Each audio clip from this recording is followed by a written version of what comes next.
You see the ONS data that came out a couple of weeks ago that said for the first time ever since records began, 50.1% of women are childless by 30.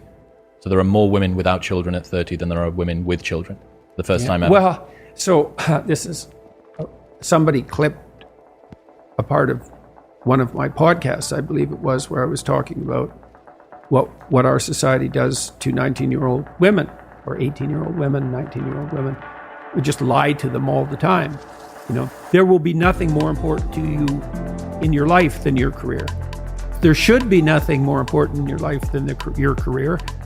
Now, I've worked in female-dominated occupations my entire life.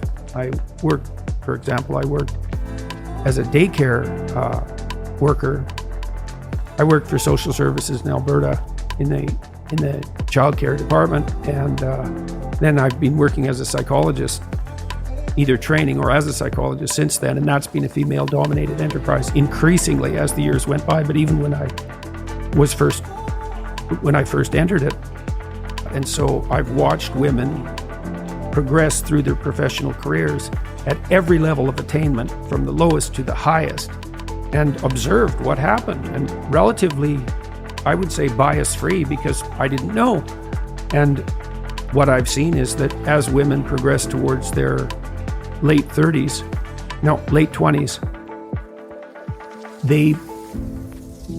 there's a psychological transformation, and what happens is that they place less emphasis on their career and way more emphasis, particularly on having a child.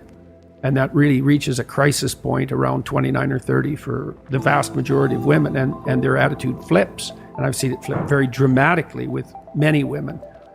I was going to conclude that other story. I released a video, or someone released a clip of me talking about some of the things we just talked about. And it went out on YouTube Shorts, and it's got like 5 million views in a month or something like that. And the comment section is unbelievably vitriolic. Every single comment is vitriolic, and it's all from women.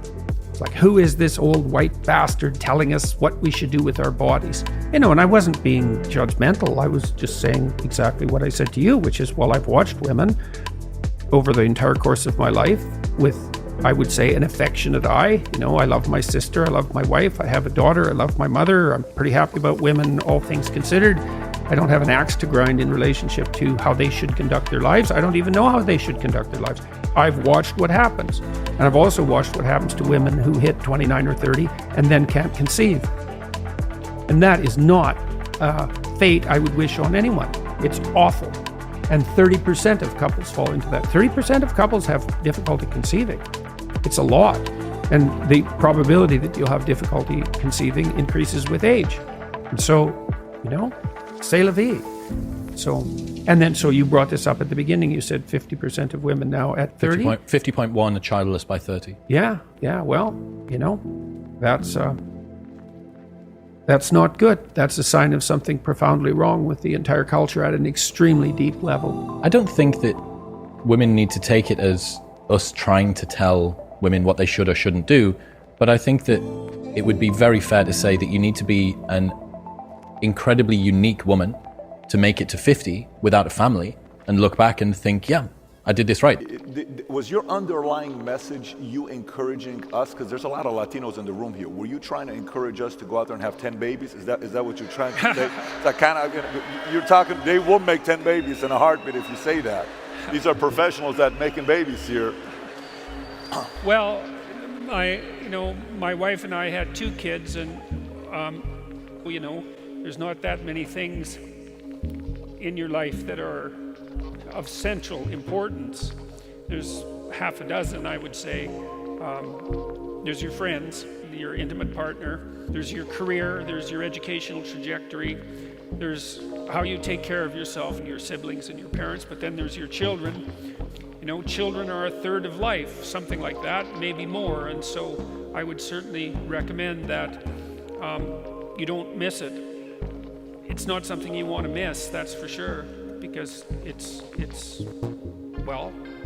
that's life, And little children pay you back immensely if you have a good relationship with them, you know, if you're on their side, and encourage them, because they're an unconditional source of joy and love.